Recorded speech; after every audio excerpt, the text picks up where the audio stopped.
There is a terrifying reality that exists just beneath the surface of our everyday lives. A space where the laws of physics break down the dead pilot airplanes and your very own bedroom walls can silently kill you. But before we get into today's stories, if you're a fan of the strange, dark, and mysterious delivered in story format, then you've definitely come to the right place because that is all I do. Please invite the like button to a potluck dinner and bring a beautiful casserole dish filled entirely with raw, unpeeled potatoes. If you enjoy this kind of content, be sure to hit that subscribe button and turn on all notifications so you never miss an upload. All right, let's dive right into today's stories.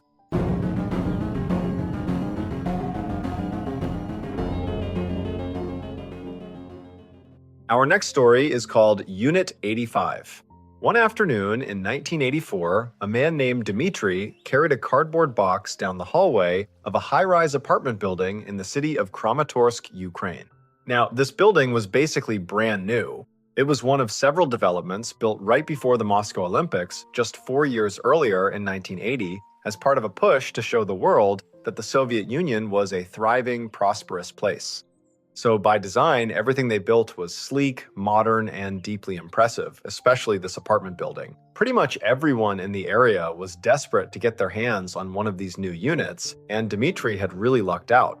Just a few weeks earlier, he had been notified that an apartment had suddenly opened up, and he jumped at the chance to move in. He and his family had never lived anywhere this nice. There were brand new appliances, and the building had thick concrete walls with great soundproofing, meaning they wouldn't have to listen to their neighbors talking or watching TV like they did in their old places. It felt like a massive upgrade. So on this day, Dimitri, his wife, and their 2 sons spent the entire afternoon hauling furniture inside, eager to settle in as quickly as possible. His family was already inside the apartment unpacking the rest of their belongings. Dimitri was carrying up one of the very last boxes. But as he made his way down the hall toward Unit 85, he noticed a neighbor open her door just ahead of him. She peeked out, and as Dimitri got closer, he couldn't help but notice how incredibly sad she looked, exhausted, like life had completely worn her down. She was pale, gaunt, and thin, with heavy bags under her eyes. She stared at Dimitri with a strange expression, almost like she felt sorry for him. Despite how unsettling she looked, Dimitri reminded himself that he didn't know her, and after all, she was his new neighbor. He was about to stop and introduce himself, but right as he opened his mouth, she slipped back inside and shut the door. The whole interaction felt bizarre. Dimitri stood there in the hall for a second, wondering if he should knock and ask if she was all right or if something was wrong. But Dimitri was a quiet, introverted guy by nature, and he preferred to mind his own business. So he decided to just let it go, which was clearly what she wanted anyway.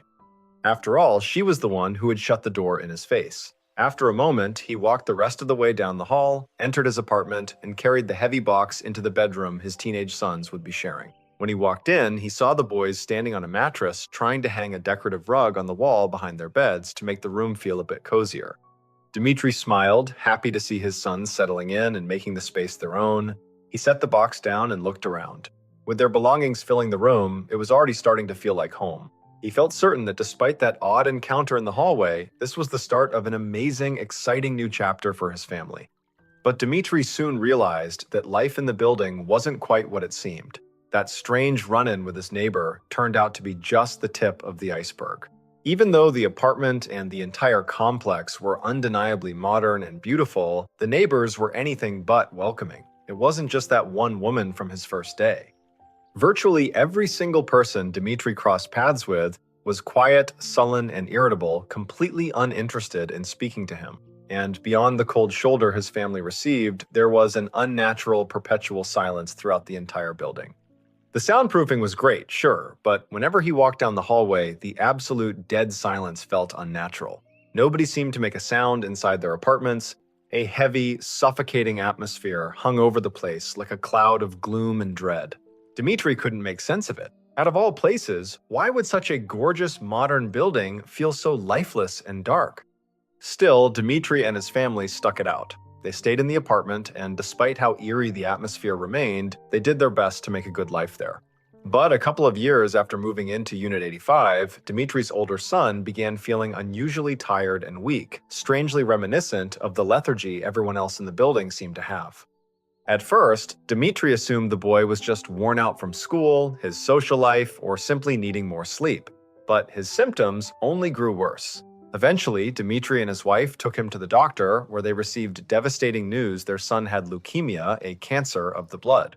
It came as a total shock to the entire family. Up until that point, they had brushed it off as simple exhaustion, so finding out it was a life-threatening illness left them reeling. On top of that, Dimitri's son had always been an active, healthy kid, making the diagnosis feel completely out of nowhere. He began cancer treatments and had to spend most of his days resting in bed, but despite medical care, his condition continued to deteriorate. Just a few months later, Dimitri found himself sitting in another examination room, this time with his younger son, who had also fallen ill. He was showing the exact same symptoms as his older brother, so Dimitri rushed him in for blood tests, terrified that lightning had struck twice. Now, they were waiting for the doctor to return with the results. When the doctor finally walked back in, the look on his face told Dimitri everything the news was bad. The doctor sat down and delivered the crushing blow his younger son had leukemia as well. Dimitri was shattered, paralyzed by disbelief. He asked, "How is it even possible for both of my children to develop the exact same cancer in the very same year?" The doctor replied, "Well, there is an explanation." He explained that it was hereditary. The family must have a severe genetic predisposition to leukemia.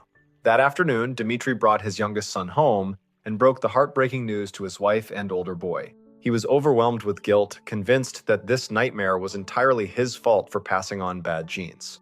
Once the reality sank in and both boys were resting in bed, Dimitri felt suffocated by grief.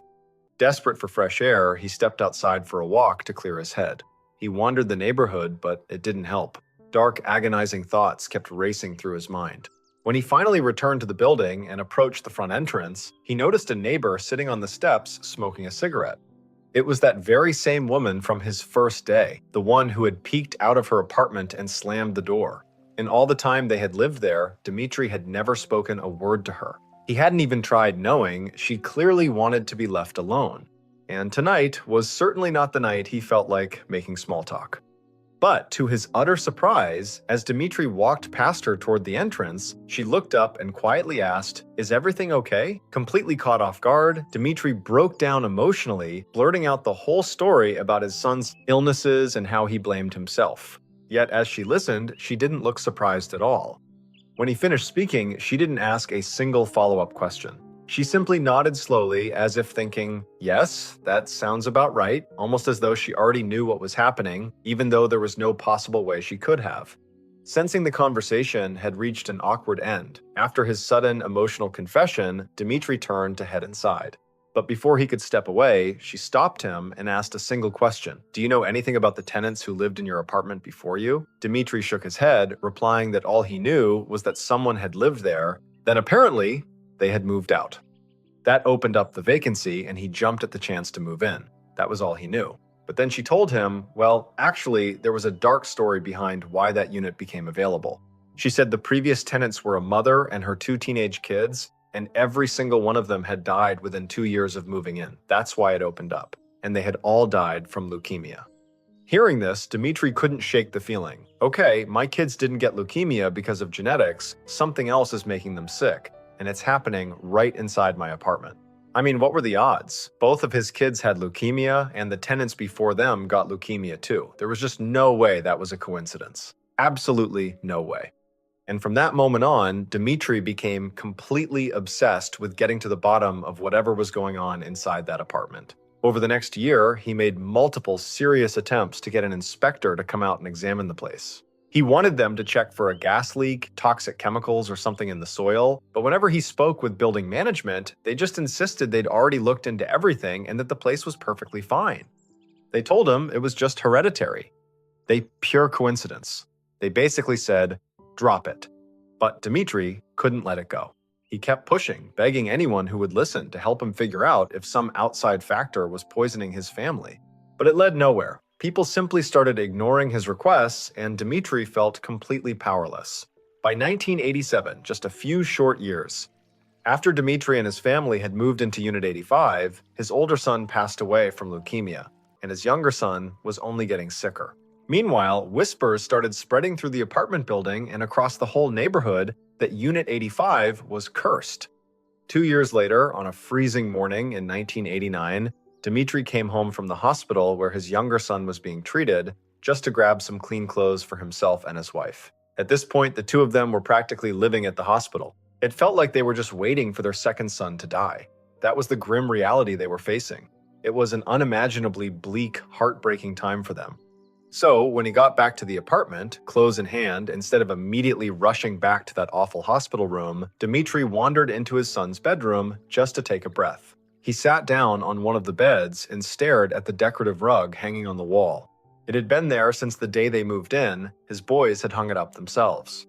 Looking at it, he remembered just how excited and full of hope his sons had been, and how optimistic he and his wife were about their new life. It had felt like such a wonderful opportunity back then, but that moving day felt like a lifetime ago. Ever since, everything had fallen apart, and Dimitri started to wonder if maybe the rumors were right. Maybe Unit 85 really was cursed. But as he was sitting there thinking, something caught his eye, right on that rug hanging on the wall. Dimitri stood up and walked over to get a closer look. At first, he couldn't quite tell what he was looking at, but on closer inspection, he realized something was terribly wrong. It alarmed him so much that he bolted out of the room, grabbed the phone, and dialed emergency services. Looking back to when Dimitri first moved in, he'd been so thrilled that he completely overlooked several red flags. He never stopped to ask why the previous family would leave behind such a great apartment. He didn't know they had died shortly after moving in.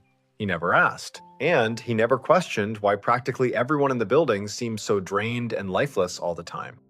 Everyone seemed that way, but he never looked into it. Dimitri's take on Unit 85 had simply been, what could possibly be wrong with this place? It's modern, everything is brand new and beautiful. It has to be safe, right? But as it turned out, the fact that it was brand new and modern was the very thing that made it so lethal. When the building was being constructed, the Soviet government was rushing to showcase the country's wealth and progress ahead of the Moscow Olympics. And in that rush, a catastrophic mistake was made. The construction crew lost a tiny yet critically important piece of equipment, a capsule from a device used to measure soil density at the quarry where the building stone was sourced. Work was briefly halted so the crew could search for it, but the authorities couldn't afford a major delay with the Olympics looming. So after just a week, even though the capsule was still missing, they called off the search and resumed work, assuming the capsule was buried somewhere out in the quarry. But it wasn't in the quarry. It had ended up embedded inside the concrete wall of Unit 85. And that was a fatal problem, because the capsule contained cesium-137, an intensely radioactive isotope. For the next 8 years, anyone living in that building, especially inside and around Unit 85, was exposed to constant radiation. That was why Dimitri's neighbors always looked so pale, lethargic, and sick. And that was why Dimitri's family, and the family before them in Unit 85, developed leukemia. Dimitri finally uncovered the horrifying truth in 1989, right there in his son's bedroom, staring at the rug on the wall. What had caught his eye was what appeared to be a scorch mark. When he inspected it closer, he realized the burn wasn't coming from the room, it was radiating directly from the wall the rug was pressed against. Something inside the wall was scorching the fabric. Not knowing what it was, but knowing something deeply wrong had been going on for years without anyone checking, he knew he had to call the authorities. When they finally arrived and inspected the apartment, they cut open the wall behind that rug. And what did they find? The lost capsule. In total, 6 residents of that building died, and 17 others were permanently disabled, all because of the radiation inside Unit 85. Yet, despite those tragic facts, no one was ever held accountable for the deadly disaster.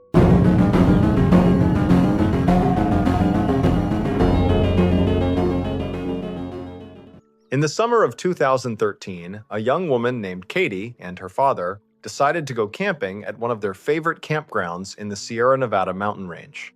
Katie loved camping with her father because he was a completely accomplished outdoorsman who had worked as a wilderness guide for much of his life. Whenever she was out in the wild with him, she always felt like she was in great hands. Over the years, she had become a fairly skilled outdoorswoman herself. When they arrived at the campground, the parking lot was completely packed with cars, and they thought, shoot, I wish we'd called a couple weeks ago to reserve a spot because they're probably all taken. But when they checked in at the front desk, the ranger told them, you're in luck, we actually have one site left, but it's the one way out on the edge. It was an isolated campsite far removed from the rest of the grounds.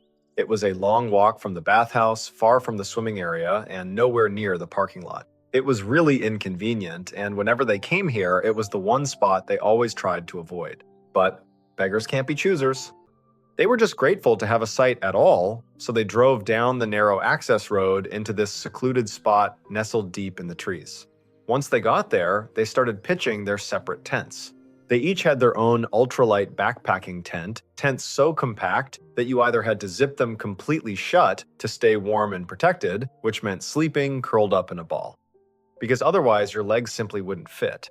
Or you could leave the front unzipped and stretch your legs out, but then your feet would be sticking out into the open air. You could really only do that in warmer weather and only if you were comfortable having your legs exposed to the wilderness.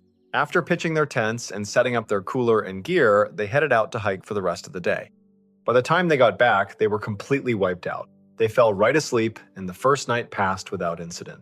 The next morning, they got up, spent the entire day out on the trails again, and returned that evening utterly exhausted. They crawled into their tents and went straight to sleep. But that night, at around 3 in the morning, something broke the silence. Katie woke up to the sound of footsteps approaching the campsite. They were coming from a little ways off, somewhere out in the woods. At first, she thought, okay, it's gotta be my dad. He was diabetic and usually got up 3 or 4 times a night to use the bathroom, so she figured he was just walking back from the bathhouse.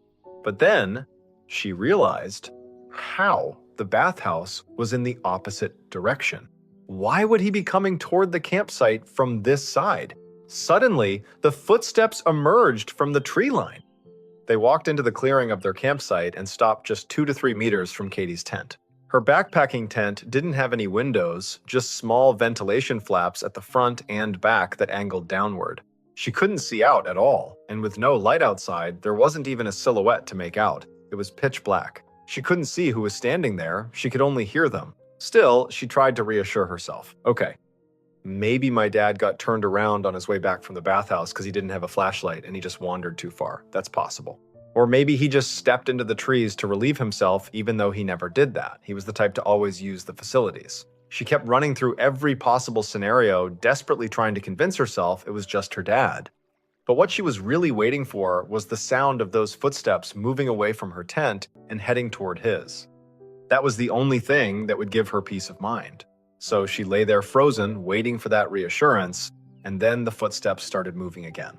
But instead of walking around toward her father's tent, the person stepped right up against hers fast. And then she heard them lean down over her tiny tent, their heavy breathing right above her. In that terrifying second, it hit her. That is not my dad.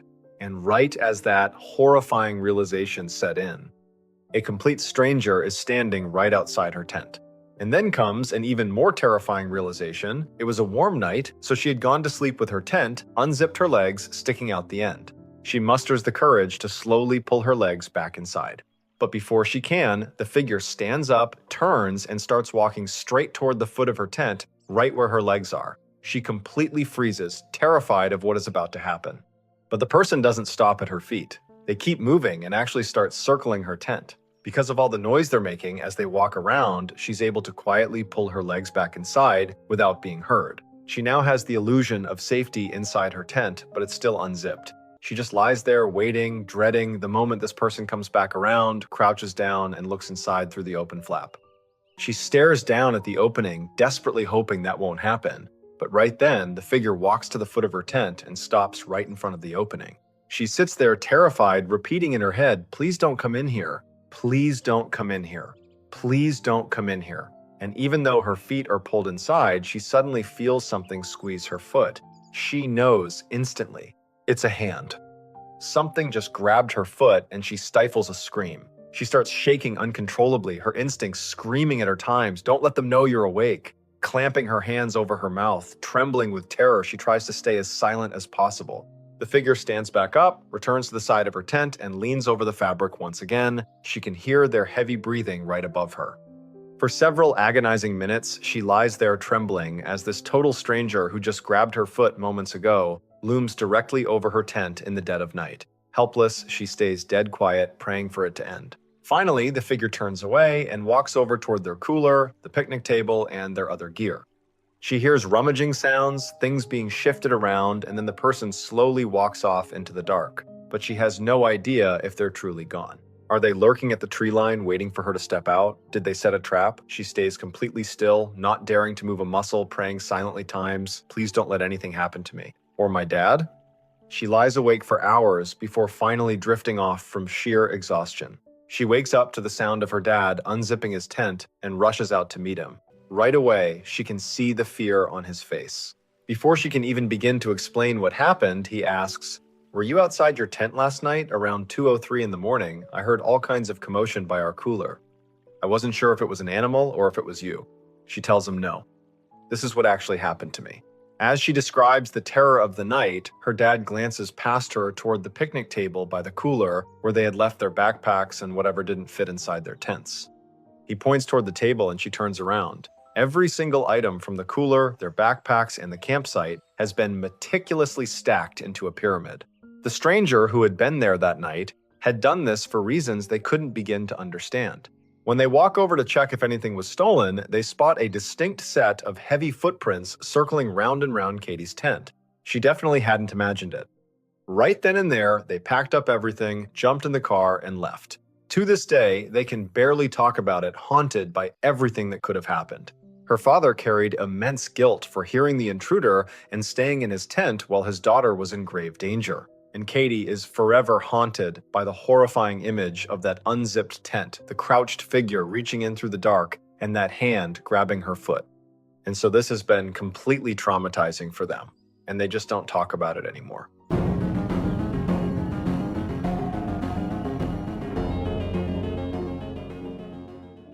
Our second and final story is about a song, but we are not going to be playing this song during the episode, and when you get to the end of this story, you will see why. On an overcast, chilly Sunday in the fall of 1932, 32-year-old composer Rezo Saris sat in his apartment in Paris trying to write a new melody. He had been at it for hours, and it was not going well at all. Each time he jotted down a new combination of notes, he would just tear it up and toss it into his trash bin, where there was already a pile of other discarded drafts. Rezo was used to this kind of messy creative process. He had made a name for himself as a musician in his home country of Hungary. Over the last decade, he had written more than 40 musical compositions for various singers and artists, and a few had been really successful. So Rezo knew he had the talent to be a huge star and to change people's lives with his music. But recently, despite trying many different iterations and just allowing the messy creative process to take hold, letting it run its course, Rezo still just could not come up with any good new work, mainly because he was incredibly stressed out. At this point in 1932, Rezo and many other people were very nervous about the state of the world and their future because violent political views were spreading across Europe, especially in Germany. This was still 7 years before the start of World War II, but Hitler and his Nazi party were already starting to gain power. And Rezo, who was Jewish, was worried about all the anti-Jewish rhetoric that the Nazis were spreading. And while that was terrifying and kept Rezo up at night, the more urgent daily worry that was really impeding his creativity was how to literally afford food. The world was also in the middle of the Great Depression, a period in the 1920s and 30s when multiple countries were dealing with collapsing economies and mass unemployment. Back in Rezo's home country of Hungary, things were especially bad and getting worse. Banks and businesses were closing almost every day, and more than a quarter of the population was unemployed, living in extreme poverty. Rezo had moved to Paris so he could find more opportunities. Paris, after all, was the art mecca of Europe. Even though the state of the world felt depressing, Rezo thought that the creative energy there would inspire him to create something beautiful amid all the darkness. But now Rezo sighed and leaned back to look around his tiny, drafty Parisian apartment. He had been here for months, and his fortunes certainly had not changed. He still did not have any work, and he still could not seem to write anything good. But Rezo kept leaning over his desk trying to write, only to immediately tear it up, growing more and more frustrated. Until finally he just gave up, put his head in his hands, and thought, I cannot do this. It seemed like the harder he worked, and the harder he tried to ignore all the despair, sadness, and awful things going on in the world, the worse he felt. And obviously, the worse his work was. Right now, he actually felt almost physically ill from bottling up all these competing, terrible emotions. But as he realized what he was doing, he suddenly decided he could not do it anymore. He could not keep holding it in. It was at that moment that Rezu exhaled and let in all the anguish he had been trying to push away. Sadness, fear, and quiet desperation just washed over him, and he did not fight it anymore. He suddenly began writing.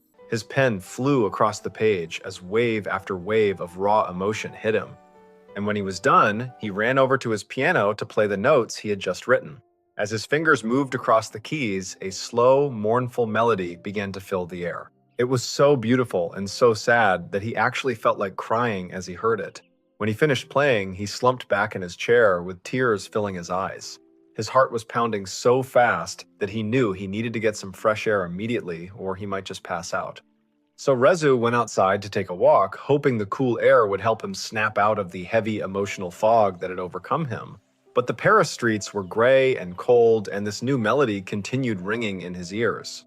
He was thrilled that he had actually written something real and powerful for the first time in what felt like forever, but it was such an intense expression of his own sadness that it almost hurt. Shortly into his walk, he heard somebody call his name. When he looked up, he saw his good friend, a poet named Laszlo Javor, rushing right up to him. Seeing his friend immediately lifted Rezo's spirits a bit. He liked Laszlo. They were both Hungarians in Paris trying to make great art and build a name for themselves, though neither had truly broken through yet.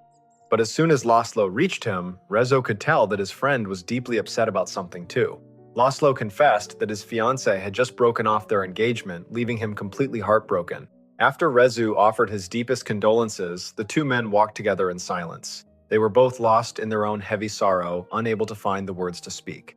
Then, without even realizing it, Rezo began whistling the tune he had just composed.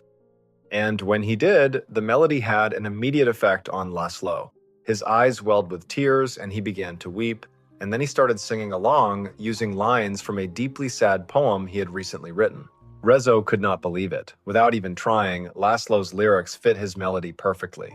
As this impromptu collaboration took shape, the two men shifted from a dark, gloomy mood to pure creative excitement. They were so inspired that they rushed into a nearby restaurant to sit down and finish the rest of the song. Before they knew it, Rezo had composed a complete piece set to Laszlo's lyrics. The song told the story of someone whose lover had just died and their desperate longing to be reunited with them. Once they finished, they were eager to hear their creation out loud. So they asked the restaurant's resident musicians to play it. Pretty soon, their song, something that had not even existed just a few hours earlier, was echoing across the crowded room. And as far as Rezu and Laszlo could tell, everyone inside was captivated by it. Some patrons openly wept, while others closed their eyes and gently swayed to the melody. It was everything Rezu had always dreamed his music would do, deeply touch the souls of those who heard it.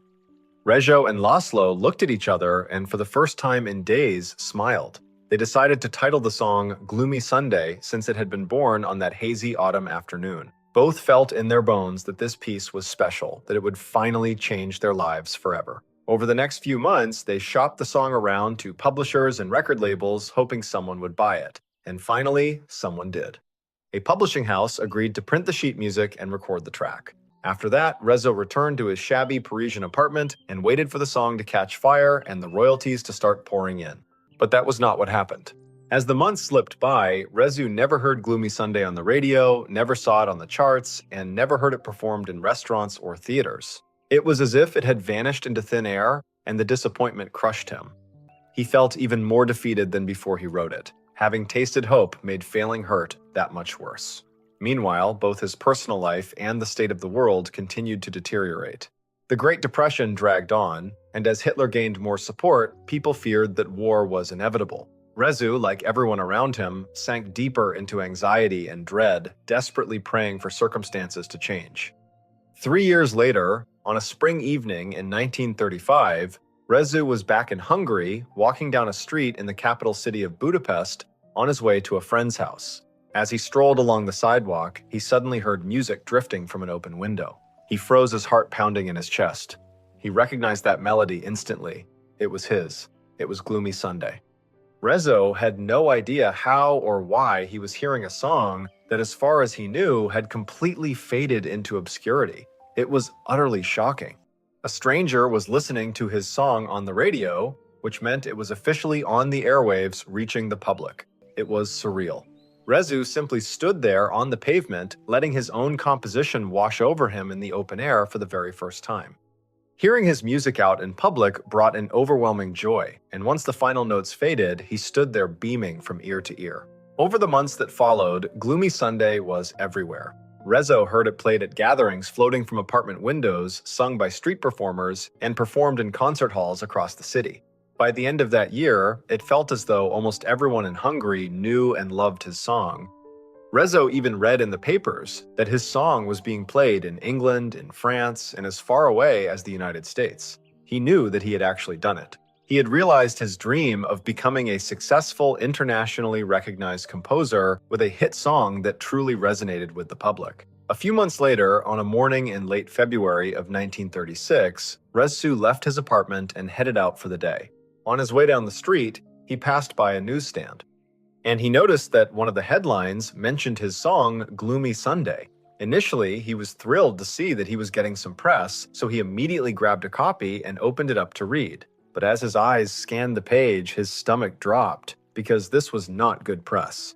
In fact, what the article had to say was so horrifying that Rezo's first reaction was that he must have misread it, so he read it again and again and again. But each time he read it, it said the exact same horrible thing. Panic began to set in. Rezo quickly folded the paper and looked around. He saw a few other people standing by the newsstand reading the very same paper, talking in hushed tones, and pointing directly at the headline about his song. Rezo just stood there listening to the unsettling murmur, feeling a wave of absolute horror wash over him. Over the next month, more and more headlines about his song continued to appear in the papers, and with each passing day, the news only grew worse. Then the story went international. The Catholic Church weighed in on it, and soon the police got involved. Finally, one afternoon in late March of 1936, Rezu was sitting at his piano staring down at the keys. He knew he should be writing music, but instead he was paralyzed by dread, just as he had been every day since reading that dreadful headline. Suddenly, there came a knock at the door. When Rezo went to answer it, a cold sweat broke out across his body. It was the Budapest police, and they wanted him to come down to the station. Rezo's heart raced with anxiety, but by that point, he was not surprised. He already knew that writing Gloomy Sunday had been a horrific mistake. As it turned out, the song had made a shockingly powerful impact, just as Rezu had once dreamed. But over the course of the past year, police had begun discovering its sheet music, its handwritten lyrics, or the record itself spinning on phonographs at the scenes of multiple suicides. Dozens of people across Hungary, Europe, and the United States, from police officers and teenagers to waitresses and students, had taken their own lives, often while listening to Gloomy Sunday. The deaths were so widespread that a Hungarian archbishop published an open letter to the public pleading with people to stop harming themselves. Soon, bans against playing the song were enacted across Europe, Britain, and the United States. The day the Budapest police knocked on Rezo's door, they demanded that he halt all sales of the song. Rezo agreed, and eventually so did the publisher and his musical partner. Laszlo Rezu's lyricist was especially devastated by the whole tragedy. His fiancée, the very woman who had broken his heart on the day he wrote the song with Rezu, had ended up becoming one of those many suicide victims. Before taking her own life, she sent Laszlo a telegram containing just 2 words, Gloomy Sunday. To this day, no one truly knows why the song triggered such a sudden wave of death. One theory suggests people were already suffering deeply from depression and hopelessness due to the Great Depression and the worsening political climate, making the haunting melody an unfortunate catalyst. As for Rezu, he was completely shattered by the grim legacy of his work. In a tragic sense, it had lived up to his original artistic vision. It resonated deeply with the public and became an undeniable hit. Over the years, despite all the dark associations, it was translated into 28 different languages and recorded by legendary singers like Frank Sinatra and Billie Holiday. Early reports attributed around 20 suicides to Gloomy Sunday across Europe and the United States. In the decades that followed, however, the lore surrounding the song only grew with some estimates, placing the death toll in the hundreds, though verifying exact numbers remains difficult. Rezu never wrote another hit. In the end, he tragically followed the same path as some of his listeners. On another overcast, gloomy Sunday, he leapt from the window of his 8th-floor apartment, passing away 2 days later.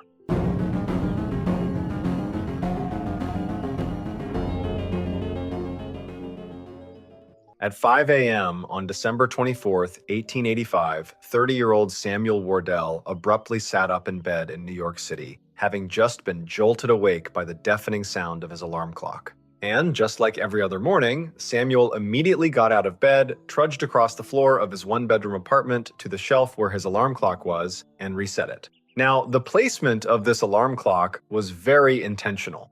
Samuel was a very, very heavy sleeper, so by putting the clock all the way over there, it forced him to get out of bed, walk across the room to reset it, and then ideally stay awake, and for the most part, he did. It really cannot be overstated just how heavy a sleeper Samuel actually was.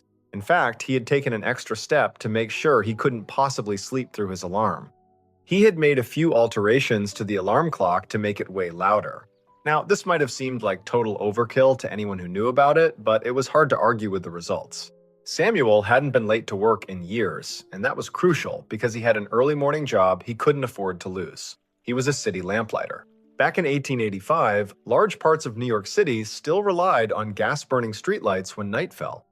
The way it worked was simple. There was an evening lamplighter, somebody else, not Samuel, who would go around the city lighting the lamps at dusk. Then, in the early morning hours, the morning lamplighter, Samuel, would go out and extinguish them.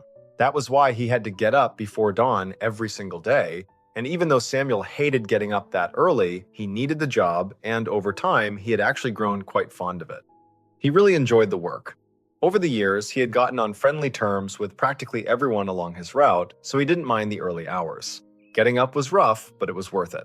In fact, Samuel had grown so close to the people on his route that on this particular night, he was throwing a big Christmas party for all of them. His friends and coworkers were all coming over to celebrate, and he was genuinely excited. But that wouldn't be until much later. For now, he just needed to reset his alarm, get dressed, and head out into the cold to extinguish the lamps. Fast forward to that evening, Samuel is finished with his shift and back home. His apartment is full of guests, and he's pouring ale from a big barrel his friends brought over, having the time of his life. The single main room of his tiny apartment was packed with about 30 people. Everyone was having a fantastic time. Nobody cared how cramped it was. It was just a great party. By this point, Samuel and his friends had been drinking for hours, so they were pretty well buzzed.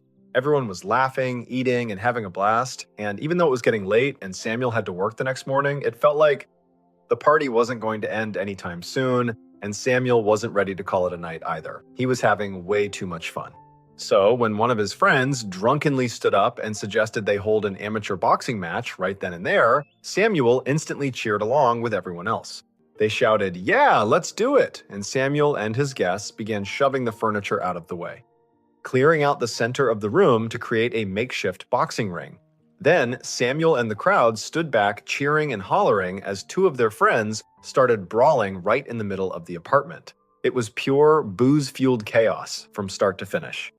Samuel was having the time of his life, not giving a single thought to how miserable he was going to feel waking up in just a few short hours when his alarm went off at 5 a.m. He just pushed it out of his mind and enjoyed the moment. The madness carried on until people finally started getting worn out and heading home. Before long, it was just Samuel standing alone in the middle of his completely trashed apartment. Samuel glanced at the clock and realized he had barely 2 hours before he had to be up for work. He thought, man, this is going to hurt. I'm going to feel awful, but it was totally worth it. What a night. Thoroughly drunk, Samuel stumbled over toward his bed, collapsed on top of it, and passed out cold. And sure enough, about 2 hours later, at 5 a.m., sharp, his alarm went off. Hours later, on Christmas afternoon, a local police officer walked up to Samuel Wardell's front door and knocked. The officer was sent there after Samuel's boss called the precinct frantic because Samuel had failed to show up for work that morning. That was so completely out of character for Samuel that his boss immediately alerted the police, pleading, "Please, someone needs to go check on him and make sure he's okay." The officer waited outside, but when nobody answered, he tried the knob and found it locked. It was a flimsy, rickety little place, and the officer could tell it wouldn't take much to force the door. After calling out Samuel's name several more times and banging hard on the door with no response, the officer stepped back and kicked the door clean open. The officer stepped inside and immediately saw Samuel, and the moment he did, he knew exactly why he hadn't shown up to work. As it turned out, when Samuel crashed after the party, he had forgotten to move his bed back to where it normally sat. He had shifted all the furniture around for the boxing match and never put it back. so instead he had fallen asleep with his bed across the room, directly underneath the shelf where his alarm clock sat. And that was the worst possible place for Samuel to be. He had set his alarm for 5 in the morning, just like every other day, but his alarm was no ordinary clock. Samuel had rigged it to be far louder than any normal alarm, and the mechanism he built was truly bizarre. He had attached a wire between the wind-up clock and a shelf mounted on hinges. The shelf was designed to sit flat, to hold items, or drop down flush against the wall when unlatched. When his mechanical alarm went off and began ringing, the bell's vibrations would cause the clock to gradually crawl across the shelf. Connected to the clock was that wire hooked directly to the shelf's latch. Once the vibrating clock moved far enough, it pulled the wire taut and released the latch. The shelf would instantly drop, and to make the alarm ridiculously loud, Samuel kept a 10-pound rock sitting on that shelf. The second the latch tripped, that 10-pound rock would come crashing down, smashing onto the hardwood floor with a deafening thud that never failed to wake him up. But on the morning after the party, because Samuel was sleeping directly beneath the shelf, that 10-pound rock never hit the floor. It fell straight down, striking Samuel directly in the head and fracturing his skull. After being found by the officer, Samuel was rushed to a local hospital, but he later died from his injuries.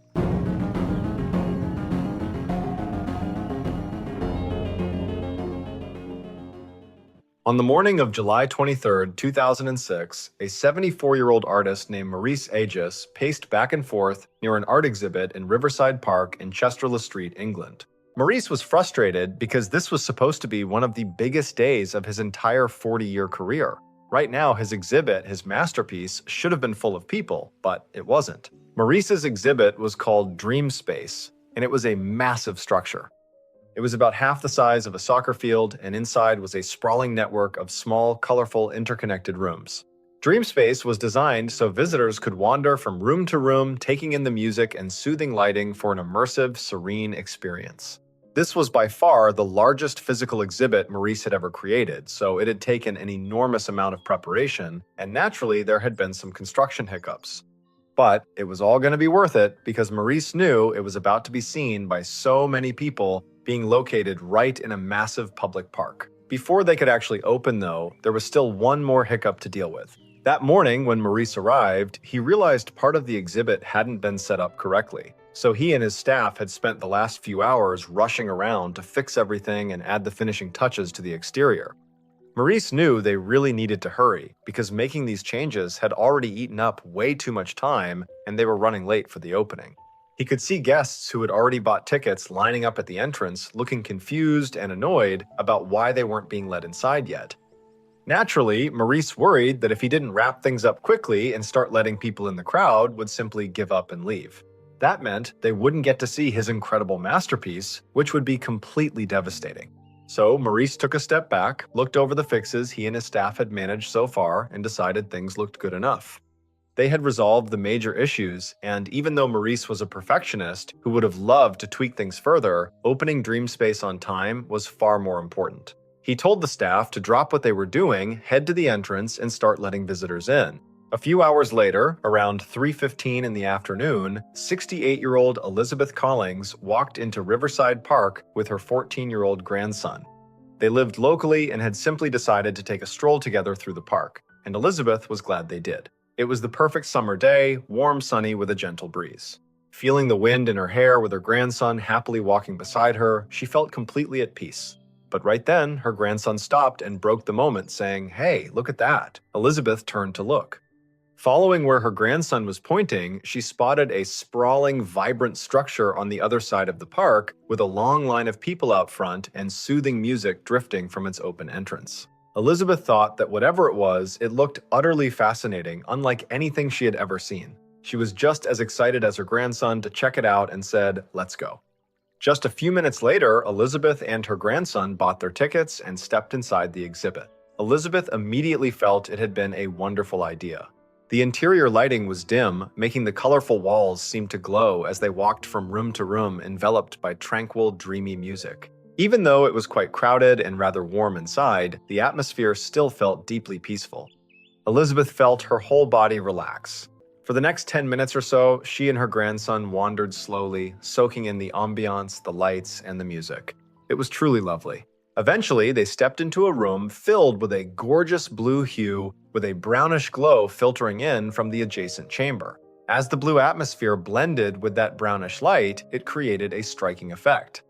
The mixture made the room feel almost green, and paired with the music, it created an incredible sensation. Both Elizabeth and her grandson stood there completely captivated by the exhibit. But just as they were taking it all in, a deafening snap echoed through the structure. The instant that snapping sound hit Elizabeth felt suddenly dizzy and disoriented. Staring at the colors around her, the room seemed to tilt violently. She stumbled a few steps, feeling as though the floor was shifting beneath her and throwing off her balance. At first, she thought the heat and lights were just getting to her, but then came an unmistakable floating sensation, as if the room itself was drifting away. And that was when she realized her feet were no longer touching the ground.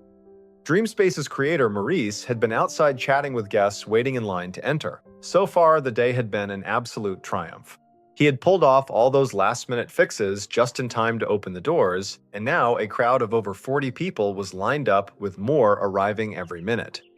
Everyone walking out of the exhibit was beaming raving about what an incredible experience it was. Everything was going perfectly for Maurice until that loud snap tore through the air. Everyone heard it, and as Maurice turned away from the crowd, screams erupted from behind him. Before he could even react, he whipped around and looked up, only to see silhouetted shapes falling from the sky and crashing violently into the ground. At first, Maurice and the bystanders couldn't even comprehend what they were seeing. Then, the horrifying reality set in those shapes were people. Earlier that day, as Maurice and his crew rushed to finish those last-minute adjustments before opening to the public, Maurice knew this was going to be the grand finale of his career. The crowning exclamation point on his artistic legacy. He had been so terrified that people in line would walk away if the doors didn't open immediately. Terrified of a catastrophic failure, he had told his staff to stop securing the structure and skip the remaining fixes just to get people inside. He rationalized it to himself, "I may be a perfectionist, but we've done enough. It's good enough. Let's open the doors and let them in." The fatal flaw was that in his rush to open up, Maurice had overlooked vital safety precautions. Among the missed steps was securing an entire set of heavy-duty anchor ropes meant to tether the structure firmly to the earth. The crew had tied down the front, but because Maurice pushed them to hurry, they never anchored the back. That oversight would prove catastrophic. Dreamspace was not a permanent, solid building. There were no real walls, no concrete, no foundation. It was an inflatable structure crafted entirely from PVC plastic sheeting, much like the material used for shower curtains. So, even though there was only a light breeze blowing through the park that afternoon, it was enough to catch underneath the unanchored sections and suddenly rip the entire Dreamspace structure right off the ground. With only a fraction of its tethers attached, the wind violently tore the fabric away, and that was the loud snap everyone heard. The massive structure instantly acted like a runaway hot air balloon, launching dozens of visitors trapped inside, including Elizabeth and her grandson, 30 feet into the air. Trapped within the twisting, buckling plastic at 30 feet high, the structure contorted violently in the wind, hurling the people inside straight out into the open sky. That was the horror Maurice witnessed as bodies plummeted back to Earth. In the end, 27 people were injured and 2 lost their lives, including Elizabeth Collings. Maurice Aegis, the creator of Dreamspace, was ultimately convicted of health and safety violations and fined. Though the legal penalty was relatively light compared to the tragedy, Maurice was utterly crushed by the devastation his art had caused, and he never built another installation again. Dreamspace was the final piece of art he ever created. He passed away just 3 years later in 2009. Our second and final story today is called Early Riser.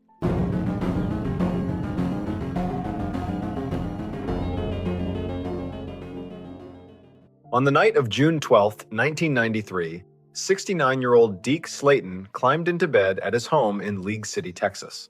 Even that simple act, just getting into bed, took everything he had because Deke was terribly sick. He had been diagnosed with a brain tumor the year before, but after going into remission, he thought he had beaten it. Unfortunately, just a few months later, the cancer returned, and this time it was far worse. Deke knew that eventually this illness was going to take his life, and probably sooner rather than later. His wife and daughter cared for him as he grew weaker by the day. And while he truly appreciated their devotion, deep down it tore him apart. He was a tough guy who was used to taking care of others, not being looked after. But worst of all, his declining health meant he hadn't been able to fly a plane in months. Deke was a living legend in aviation. As a young man in the Air Force, he flew combat missions in World War II, enduring some of the most harrowing aerial battles in recorded history. Deke loved soaring through the skies and looking down from the cockpit so much that once the war ended, he took his passion even further. He went all the way to space, becoming one of NASA's original Mercury astronauts, among the very first human beings ever chosen to go into space. When he eventually grew too old for space missions, he continued working for NASA in various leadership roles until retiring 10 years earlier. But retirement didn't mean giving up aviation. His days in orbit were over, but he still flew planes regularly. In fact, he became an accomplished amateur air racer, piloting high-speed aircraft through demanding obstacle courses. And now, with his life slipping through his fingers, all he wanted was to be back in the sky. He owned a racing plane called the Stinger, a small, bright red aircraft that was exceptionally loud and unique. He loved that plane. Lying there, he constantly dreamed of climbing back into that cockpit for one last flight. But realistically, Deke knew his tumor made flying completely unsafe. His speech was unsteady, he was exhausted around the clock, and his balance and judgment were severely compromised. On top of those physical limitations, there was another harsh reality: the Stinger was locked away in storage. Yet as Deke lay in bed that night, feeling physically wretched and sensing his life slipping away, an overwhelming urge took hold of him: just one more flight.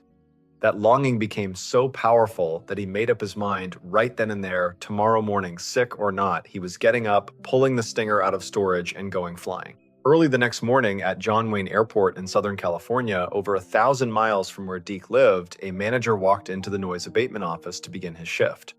His job was to make sure that incoming and outgoing aircraft didn't exceed noise limits and disturb nearby residents. Usually early mornings were quiet and uneventful. But today, the moment he stepped in, his desk phone started ringing. On the line was an upset resident complaining about a plane buzzing low over her house, making an incredible amount of noise. The manager glanced at the clock and saw it was just before 8 a.m., meaning this flight was in direct violation of the airport's curfew. John Wayne Airport strictly prohibited takeoffs before 8 a.m. on Sundays to avoid disturbing the local community. On the phone, the frustrated resident described the aircraft a small red racing Stinger. The manager jotted down some notes, hung up, and was about to make a few calls when the phone rang again. Another resident had the exact same complaint. Before long, call after call flooded the office, all reporting the same red plane performing wild aerial maneuvers before vanishing from sight. The callers emphasized how loud and disruptive it had been. Several witnesses stated that the plane flew so low they were actually able to read its registration number and write it down. They gave the manager the tail number N21X. During a brief pause in the calls, the manager looked up the registration on his computer using that number N21X. When the owner's name appeared on the screen, he was utterly stunned. The plane belonged to Deke Slayton. The manager knew exactly who Deke was. Everyone in aviation did. It seemed unthinkable that a consummate professional like Deke would ever fly so recklessly outside of curfew hours. The manager pulled up the airport's automated noise monitor logs, and sure enough, at least 3 monitoring stations had recorded massive decibel spikes at the exact time neighbors spotted the plane. With the sensor data corroborating the complaints, the manager realized he had no choice but to issue a formal reprimand to the aviation legend himself. However, since the aircraft had already cleared the airspace and the disturbance was over, there was no immediate emergency. He printed out the decibel logs, placed them in his pending stack, and went about his workday. 15 days passed before he finally got around to mailing the official violation notice to Deke. But when Deke's wife opened the letter and read its contents, she was completely bewildered.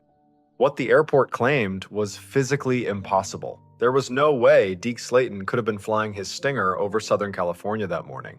For starters, the plane wasn't even in Texas. It was on display at a museum in Nevada where Deke had donated it 3 years earlier. It hadn't moved an inch since. Furthermore, the museum had completely removed the engine.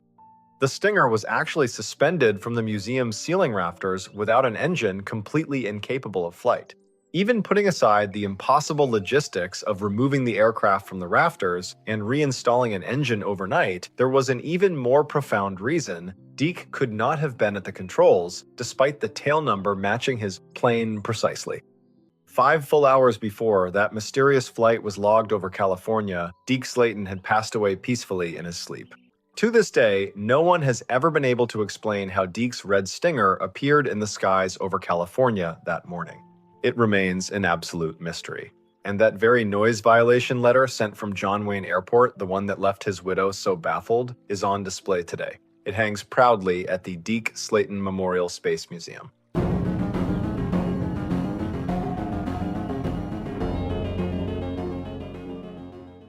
One morning in June of 1972, a hospital administrator named Harold Michaels was sprinting down the hallway of Alameda Hospital in California. He was completely out of breath, moving as fast as his legs could carry him.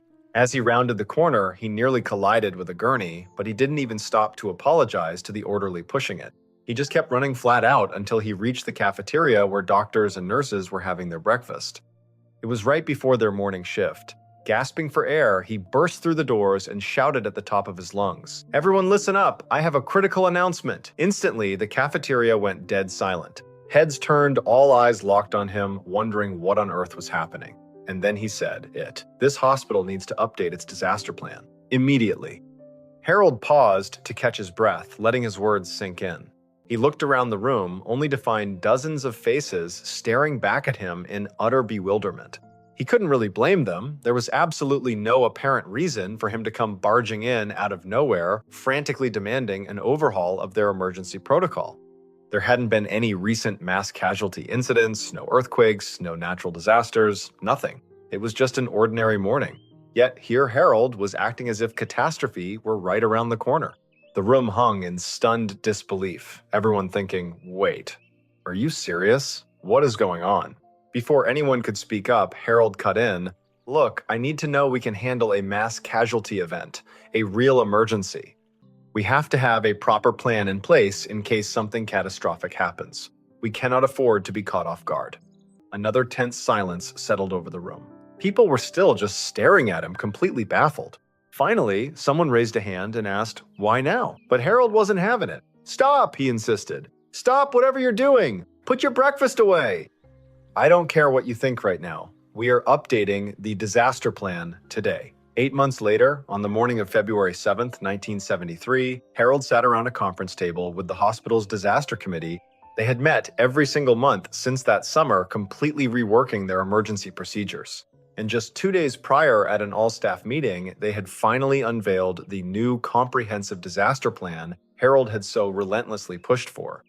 Every single doctor, nurse, and staff member had been briefed on the updated protocols, and a full-scale drill was scheduled for the very next morning. Harold should have felt a sense of relief, knowing they were finally prepared, far more prepared than they'd ever been.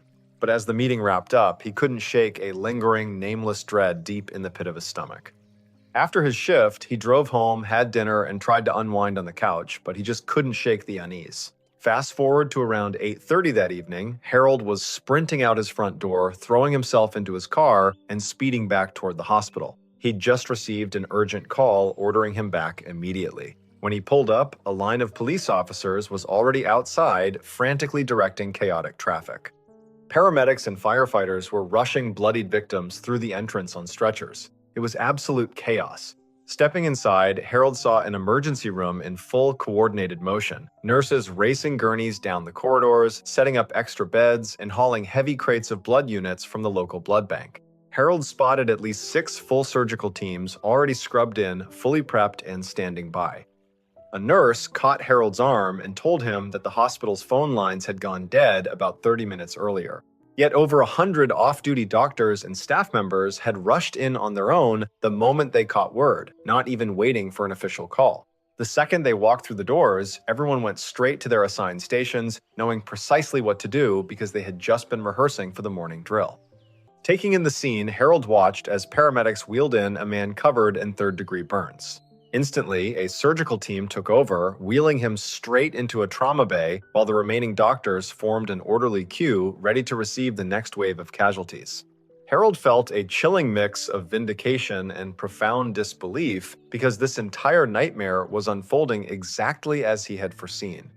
Months earlier, on the morning Harold had barged into the cafeteria demanding a new disaster protocol, he had just woken from an intensely vivid, terrifying dream, perhaps the most lucid dream of his entire life. In it, an airplane had crashed right into the heart of the city, leaving hundreds dead and critically burned, leaving Alameda Hospital as their only lifeline.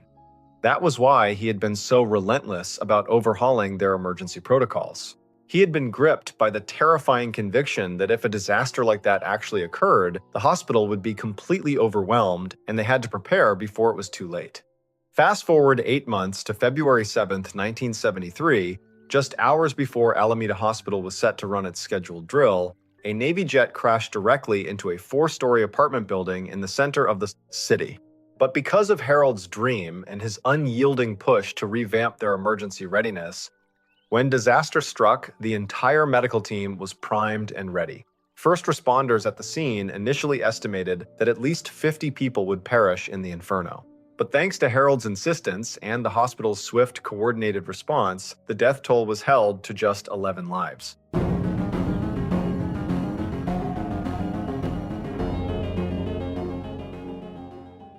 On the morning of April 29, 1963, a woman named Sofia Perez was riding in the passenger seat of her car.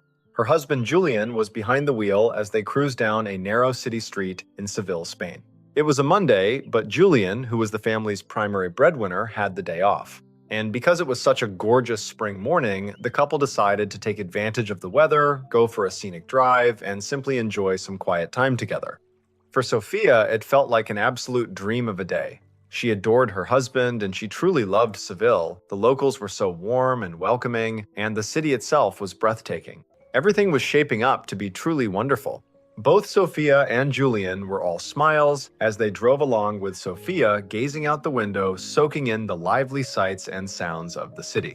Then, after a while, she decided to touch up her makeup. She reached down and grabbed her purse, which she carried everywhere she was, a remarkably organized woman. Opening it up, she quickly found her lipstick, then tilted the rearview mirror toward herself to put it on.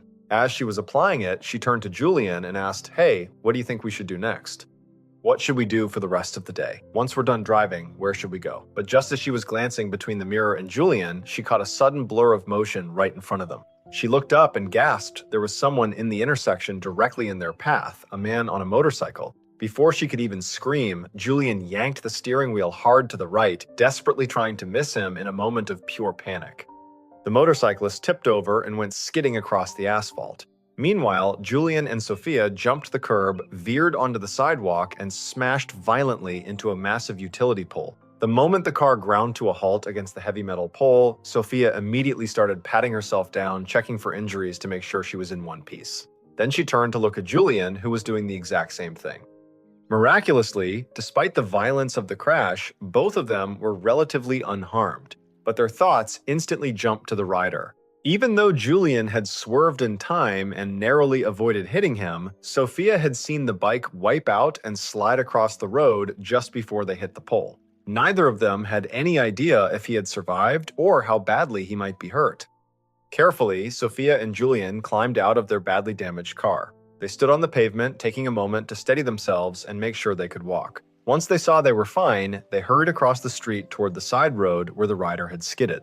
To their enormous relief there, he was standing right beside his fallen motorcycle on his own 2 feet.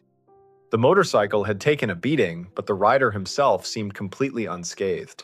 It felt like an incredible stroke of luck. Getting into an accident was terrible, but somehow all 3 of them had walked away without serious injury. Sofia and Julian walked up to him, and the conversation was remarkably calm and cordial. The rider fully understood that accidents happen and that Julian had swerved to save him. Everyone was just profoundly grateful that nobody had been killed. For a few minutes, they stood together talking about how lucky they were and exchanged insurance information to handle the repairs for both vehicles. But as they were having this calm, polite conversation, Sofia glanced over at Julian and noticed something she hadn't seen before.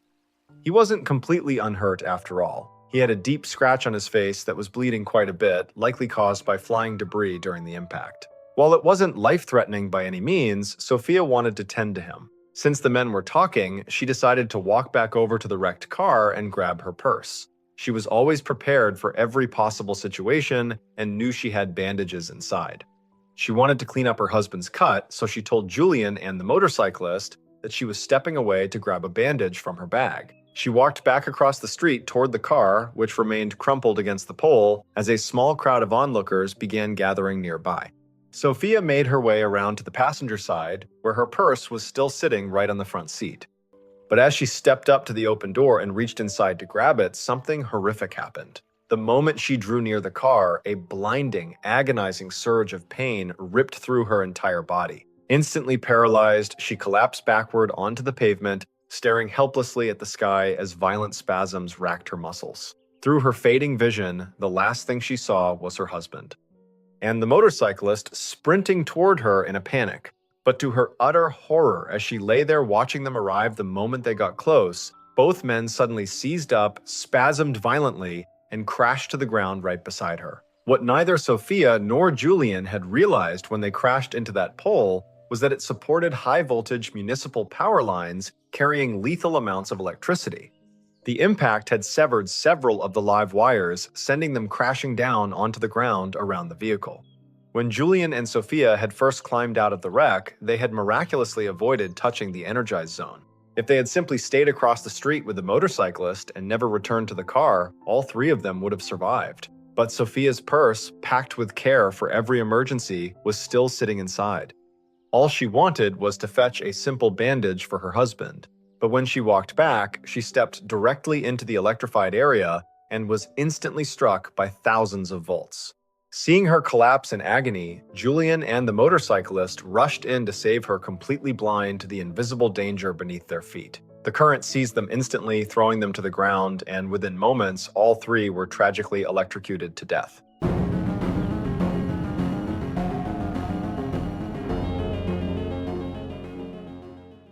Late one night in the summer of 1977, a massive radio telescope in Ohio intercepted an extraordinary signal. The telescope was sweeping the skies on behalf of an organization called SETI, the Search for Extraterrestrial Intelligence. And although the signal lasted just 72 seconds, it matched every hallmark of a message beamed directly to us from another world. Jerry Eman, a project scientist with SETI, was flipping through pages of computer printouts generated by the telescope when something caught his eye, an unusual string of characters. Now, the way this telescope worked, it was constantly picking up background noise, a faint, steady hum of static. On the printouts, that hum showed up as low numbers, zeros, ones, twos, threes, fours, fives. Nothing out of the ordinary, just background static they completely ignored. It was meaningless noise. Occasionally, the telescope would register a slightly higher number on the readout, a 7, an 8, or a 9. And for even louder radio signals, the scale switched over to letters. But every single one of those stronger bursts had a reasonable explanation. They were either equipment glitches or tied to perfectly natural mundane phenomena.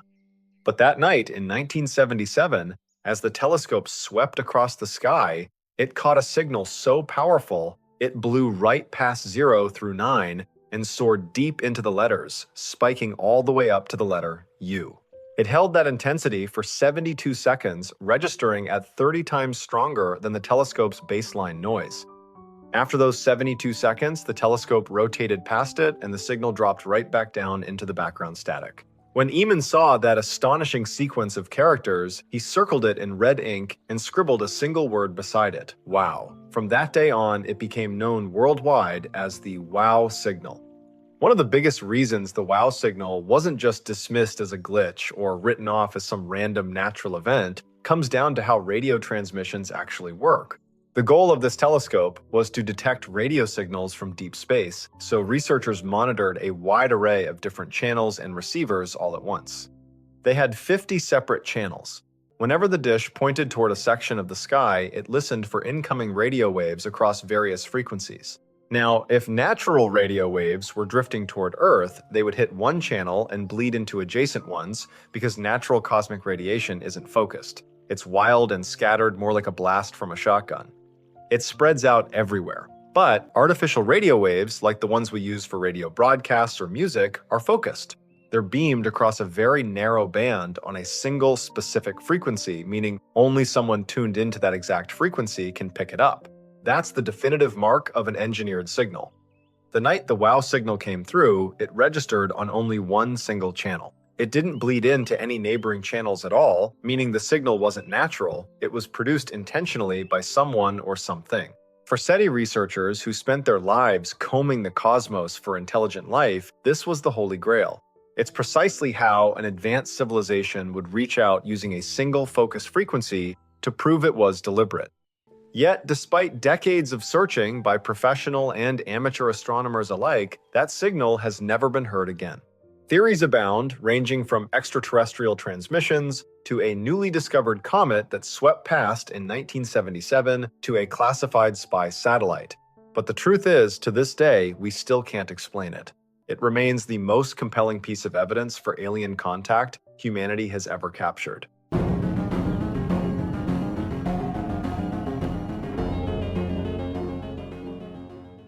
From a phantom flight piloted by a man who had already taken his last breath, to an invisible radioactive terror entombed within the walls of an apartment, today's accounts remind us that the most profound terrors often have no rational explanation. Our world is filled with freak occurrences and inexplicable anomalies that defy everything we think we know about reality. I want to know what you guys think about these bizarre events, so please drop your theories in the comments section below. Also, there is a hidden Easter egg placed somewhere in this video, and I will pin the comment of the very first person who finds it and leaves the timestamp. While you are down there leaving a comment, please offer the like button a refreshing glass of lemonade that is actually just hot dog water, and if you haven't already, be sure to subscribe and turn on all notifications. Also check out the links in the description for more content. That is going to do it, guys. Until next time, see ya.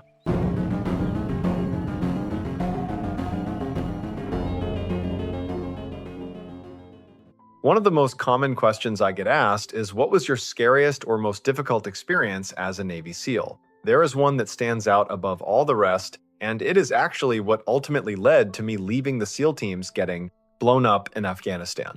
Back in 2014, we were operating in an area that was definitely hostile territory. We went in during broad daylight and immediately took fire. A couple of our partner force members were shot. Even our combat dog was hit.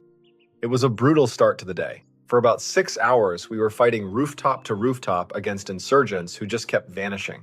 By nightfall, we were preparing to pull out of this little town. Our platoon had broken down into small fire teams pockets of 5 or 6 guys out of the 25 of us on the ground. My fire team, not that I was in command, I was just part of it, was positioned near the town's exit route. As we got ready to leave, one of our drones spotted a group of individuals near the exit. Definitely not Americans, definitely not SEALs. Since our fire team was the closest, we decided to push forward and scout them out, especially since we had been taking fire all day. At that point, we had no idea where the enemy had scattered, and we worried that if we did not check them out, they would ambush us as we tried to extract.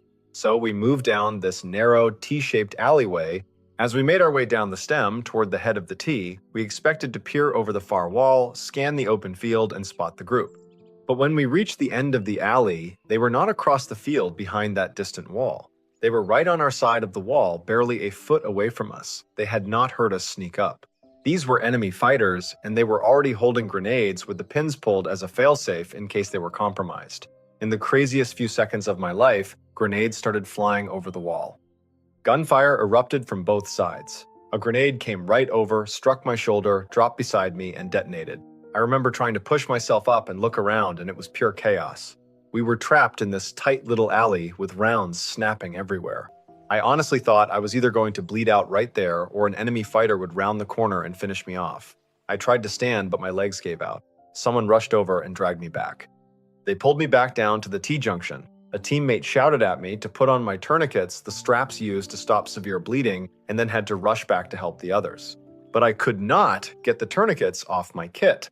My hands would not work, and I was bleeding to death. I remember my mind going straight to my wife as my vision went black and my hearing cut out. I thought to myself, so this is where I die? In Afghanistan.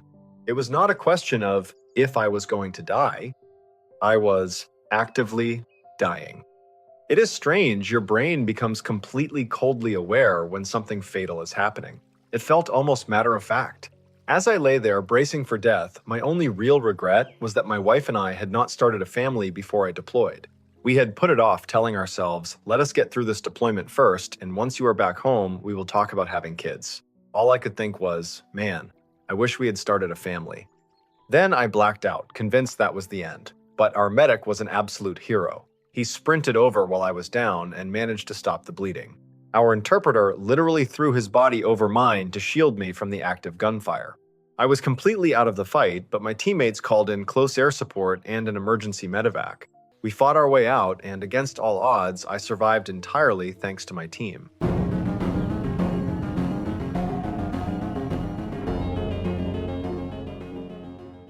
So the next question was, what inspired me to ultimately leave Quincy and become a Navy SEAL? Was it to compensate for the loss of Paul No?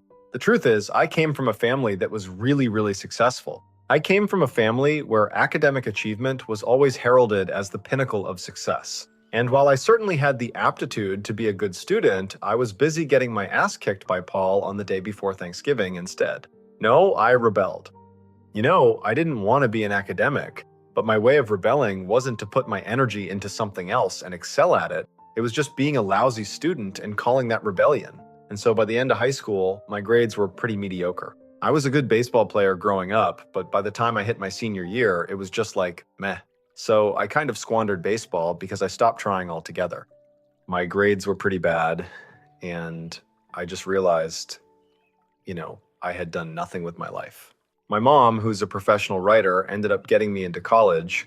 She wrote my admissions essay, and in fact, my grades were so terrible, but the essay was so brilliant that the college reached out to me and said, hey, you're kind of an unconventional candidate here because your grades are awful, but your essay was so good that you're in. And so I got accepted into the University of Massachusetts Amherst. I got to Amherst and promptly flunked out effectively after one semester. I spent all my time skipping class, and that was pretty much it. There was a massive riot on campus that I may or may not have been involved in. There were some photos of me floating around, so I had to withdraw from the school to avoid failing out or getting into serious trouble over the riot. And I remember coming back home, literally living in my mother's basement. It really hit me then. I hadn't accomplished anything by the end of high school. My mom had pulled strings to get me into college, and now I'd blown that too. I remember feeling so pathetic. Like, what have you done? You're a joke. So I decided I didn't want to be a failure anymore. I wanted to make something of my life, and I figured step one was getting a college degree. So I ended up getting into another school locally in Boston, the University of Massachusetts, Boston.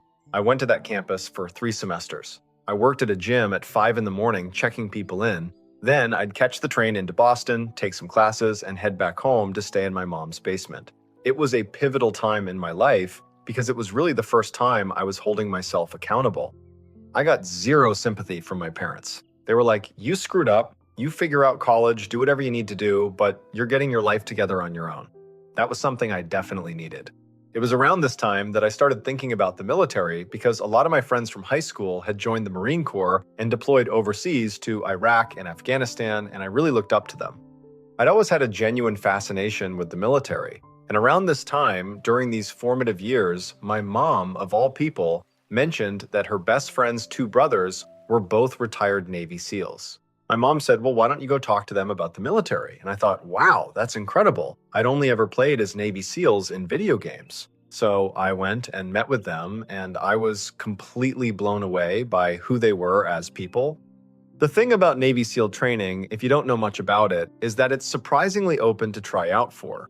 Pretty much anyone can give it a shot, but almost nobody makes it through the brutal pipeline. I'm generalizing, but that's essentially how it works. So to survive the pipeline, which is extremely long and grueling, you simply have to be able to suck it up and endure suffering for a very long time. And if you make it through all of that, you become a Navy SEAL, and it's almost like being reborn. That was how they described becoming a SEAL. Whoever you were before you earned the trident basically ceases to exist, and you become someone completely new. That really resonated with me. I was at that stage where I was finally piecing my life back together, taking classes and trying to graduate. It felt like I'd stumbled upon the exact thing meant for me if only I could survive Navy SEAL training. I'd get to serve in the military, which was a dream of mine, and I'd also be able to wipe the slate clean, overwriting all the bad decisions and the sheer mediocrity of my past. That way, when people looked back at me, I wouldn't be the guy who had potential but threw it all away. Instead, they'd say, "Man, John Allen really turned his life around. That was enough for me." That gave me purpose. But I stuck with college too, and I did graduate. I actually went back to UMass Amherst in Western Massachusetts. That's where I met my wife, Amanda. We started dating while I was out there. After graduating college, I marched straight down to a recruiter. I enlisted in the Navy and headed off to SEAL training. The training to become a SEAL is incredibly long, nearly 2 years in total. Only 15% of candidates make it through to become SEALs. And keep in mind, that initial pool of candidates is already made up of elite, highly qualified athletes. One of the questions asked was, what's the hardest part of SEAL training? For me personally, it was an evaluation called Pool Comp, which happens around the halfway mark of the selection phase known as BUD, S Basic Underwater Demolition SEAL Training. It's a 20-minute test designed to prove you can handle an underwater emergency while wearing scuba gear. What actually happens is you drop underwater and stay there for 20 minutes while instructors swim down, shut off your air supply, and rip the regulators right out of your mouth. Every time they ambush you, you have to curl into the fetal position and wait for them to finish tying knots in your hoses. You might see your mouthpiece floating right in front of you, but you're required to follow strict protocols, reaching back, executing every single step to recover your air source. You end up severely hypoxic, starved of oxygen. Out of that 20-minute test, you spend about half of it with no air at all. The real point of the test is to follow the procedures while proving you can maintain your absolute composure. And I was completely hopeless at this test. Pure panic mode, zero composure. I was the poster child for what not to do. But on the day I finally passed, I just jumped into the pool with total reckless abandon. I thought, you know what? I'm just going to go down there and drown. That was my mindset, and it simplified everything. I just didn't care anymore. I figured I'm just going to get in the pool, run through these stupid procedures, and probably drown. And believe it or not, that was what finally got me through.